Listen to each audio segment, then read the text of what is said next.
Tårnborg Lokalråd og i samarbejde med forsamlingshuse har vi arrangeret en sommerfest. Vi har lagt hele vores hænder i forsamlingshusets værtspar til at finde det rigtige koncept, vi skulle have det i aften. Jeg vil indrømme, at det koncept, de kom med helstegt pattegris, alle tilbehør, har simpelthen været skide smadret godt.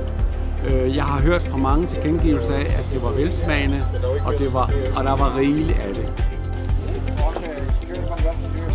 Jeg har i dag været til en sommerfest herude i forsamlingshuset i Tårnborg, hvor lokalrådet og forsamlingshuset er inviteret til noget lækker helstegt pattegris. Og det er grillbassen, som er Mikkel, der sørger for. Så derfor har vi også tænkt lidt på, at med glas og porcelæn og sådan noget, har vi tænkt mere miljøvenligt og sige, at vi vil ikke dække op til det hele masse. Vi tager det efterhånden som en sommerfest. Men maden har været fantastisk, og det var vel tilberedt.